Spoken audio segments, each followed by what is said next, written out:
तो आपको पता, आपको वेस्ट बंगाल से 3 जिला होगा, किशनगंज, पूर्णिया और कटिहार। सबसे ज़्यादा बारिश वाला स्थान जो है वो है किशनगंज, और सबसे पूर्वी जो जिला है वो भी किशनगंज ही होगा। तो इस तरीके से हमारा 3 तरफ का 3 डायरेक्शन का कंप्लीट हुआ। अब हम जानते हैं कि नेपाल से कुल कितने बिहार के जिले स्पर्श करते हैं, तो आइए जानते हैं। सर्वप्रथम हमारा हो जाएगा पश्चिमी चंपारण, ठीक है। उसके बाद हो जाएगा पूर्वी चंपारण, सीतामढ़ी, मधुबनी, सुपौल, अररिया और किशनगंज, ठीक है, किशनगंज। तो इस तरीके से हमारा नेपाल से 7 जिला स्पर्श करता है, यूपी से 8 जिला, झारखंड से हमारा हो जाएगा 8 जिला। झारखंड से कौन कौन सा होगा उसको भी देखते हैं, और पश्चिम बंगाल से 3 जिला हो गया।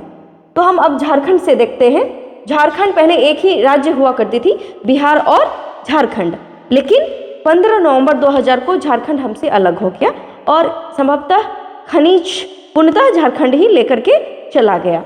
नहीं तो बिहार में इतनी बेरोजगारी, इतना जो गरीबी है वो थोड़ा स्तर कहीं ना कहीं कंट्रोल जरूर होता।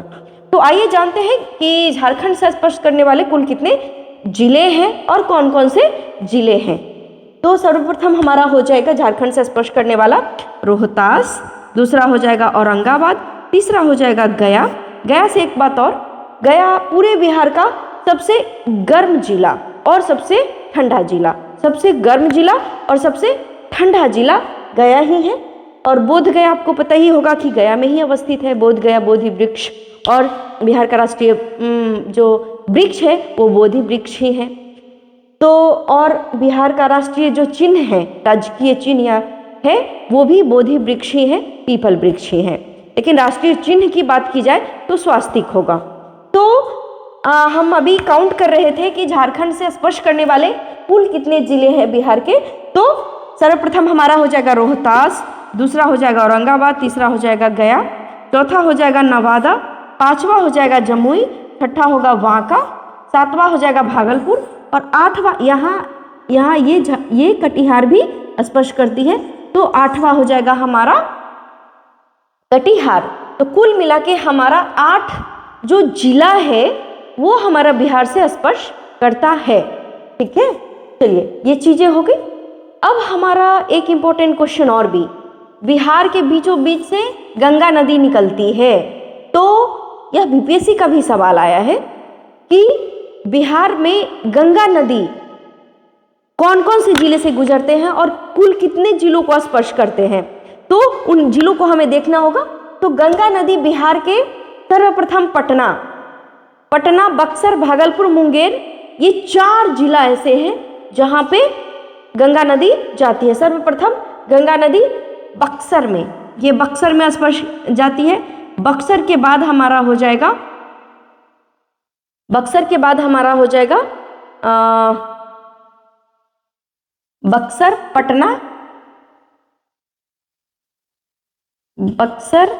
पटना, उसके बाद हो जाएगा हमारा भागलपुर और मुंगेर। तो यहाँ आ गया भागलपुर और मुंगेर। तो कुल मिला के 4 ऐसे, तो बिहार के कुल 12 जिलों से गंगा नदी गुजरती है। कुल जिलों में अगर बात करें तो हमारा बक्सर हो जाएगा, भोजपुर हो जाएगा, सारण हो जाएगा, वैशाली हो जाएगा, समस्तीपुर हो जाएगा। उसके बाद जो गंगा नदी है बेगूसराय हो जाएगा, खगड़िया हो जाएगा, उसके बाद भागलपुर हो जाएगा, कटिहार हो जाएगा। तो कुल मिला के हमारा, और एक लखीसराय भी हो जाएगा, मुंगेर हो जाएगा। तो ये कुल मिला के 12 जिलों से गंगा नदी गुजरती है, और गंगा नदी का कुल लंबाई 445 किलोमीटर बिहार में होगा। एक चीज और, बिहार का सबसे ऊंचा शिखर की बात करें, बिहार का सबसे उच्चतम शिखर की बात करें तो सोमेश्वर की पहाड़ी है। सोमेश्वर की पहाड़ी सबसे ऊंचा शिखर होगा, जिसका जो ऊंचाई है वो है 875 मीटर। 875 मीटर सोमेश्वर की ऊंचाई होगी। उसके बाद बिहार समुद्र तल से कितना फीट कितने तल पर अवस्थित है? तो 173 फीट। फीट में अगर कहें तो 173 फीट, और मीटर में 53 मीटर। मीटर में अगर कैलकुलेट करेंगे तो 53 मीटर में होगा।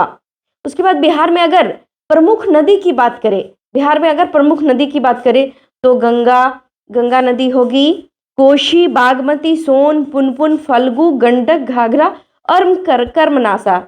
कर्मनाशा नदी को ऐसा माना जाता है कि उसमें स्नान करने से कर्मों का नाश हो जाता है, इसलिए उस नदी का नाम कर्मनाशा रखा गया है। तो इस तरीके से ये आपका बिहार से रिलेटेड क्वेश्चन था। और बिहार का शोक किस नदी को कहा जाता है? बहुत हिट सवाल है। तो कोसी नदी को कहा जाता है, क्योंकि सिर्फ कोसी नदी की वजह से कई सारे जिलों में बाढ़ की समस्याएं आ जाती है, और बाढ़ की वजह से बहुत अस्त व्यस्त हो जाता है पूरा जिला, जिस वजह से बिहार का शोक कोसी नदी को कहा गया है। तो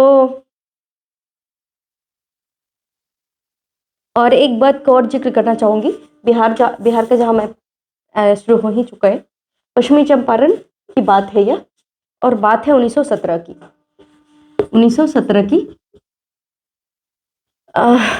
महात्मा गांधी जो हमारे राष्ट्रपिता हैं, उनके पूरे भारतवर्ष में सबसे सफल सत्याग्रह अगर हुआ है तो 1917 का चंपारण सत्याग्रह हुआ है। बात कुछ ऐसी थी, बिहार में किसान लोग बहुत त्राहिमाम थे। यहाँ पे जो गवर्नर थे वो किसान को मनमाने ढंग से नील की खेती करने के लिए विवश कर रहे थे कि 20 कट्ठा में आपको 3 कट्ठा कंप्लीटली आपको नील की खेती करनी है। और नील की खेती करने से क्या होता था कि नील की खेती करने से जो उसकी उर्वरता शक्ति है, एक बार अगर आपने नील की खेती कर दिया, कल्टीवेशन कर दिया, तो उसका वह बंजर भूमि हो जाती थी।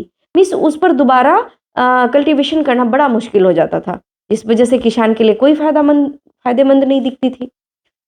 तो कई बार किसान, उस वक्त कांग्रेस की पार्टी थी, उस वक्त किसान लोग कांग्रेस नेताओं से इन चीज़ों को कंप्लेंट किए कि बात कुछ ऐसी है, हमें इस तरीके से विवश किया जाता है नील की खेती करने के लिए। तो 1916 में लखनऊ अधिवेशन हुआ था। उस वक्त राष्ट्रपिता महात्मा गांधी भी वहां उपस्थित थे, नेहरू जी भी थे, कई सारे कांग्रेसी नेता थे।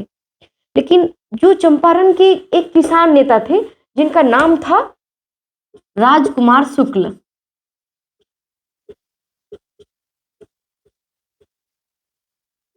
राजकुमार शुक्ल किसान नेता थे। वो किसानों की तरफ से प्रतिनिधित्व करते हुए महात्मा गांधी को बताई कि इस तरीके की परेशानियां हैं। कोई नेता कोई रिस्पॉन्स नहीं दे रहे थे। महात्मा गांधी बोला अच्छा है, बात कुछ ऐसी है, तो ठीक है चलो चलते हैं बिहार में। बिहार में आए, उनको मुजफ्फरपुर में रोका गया, बहुत सारी परेशानी हुई उनको। देन अगेन उन्होंने बिहार में प्रवेश किया और उन्होंने अंग्रेजों के खिलाफ, गवर्नर के खिलाफ किसानों के पक्ष में जीत दिलाया। और संभवतः ये आंदोलन, ये सत्याग्रह ही पूरे भारतवर्ष में महात्मा गांधी को एक अलग रूप में देखा, अलग अलग पहचान दिलाई। तो सत्याग्रह 1917 का सत्याग्रह बहुत अच्छे, बहुत यादों में जुड़ी हुई है महात्मा गांधी से, राजकुमार शुक्ल से और किसान आंदोलन से। इस वीडियोज में इतना ही। अगर आपको यह वीडियो अच्छी लगी हो, पसंद आया हो, तो प्लीज़ हमें लाइक जरूर करें, सब्सक्राइब करें और कमेंट सेक्शन में आप अपने विचारों को मेंशन जरूर कर सकते हैं। बिहार स्पेशल में आज इतना ही। हमारी कोशिश होगी कुछ और अच्छी चीज़ों के साथ दूसरी बार बिहार के मैप को और विस्तार से बताऊं। Thank you very much. जय हिंद।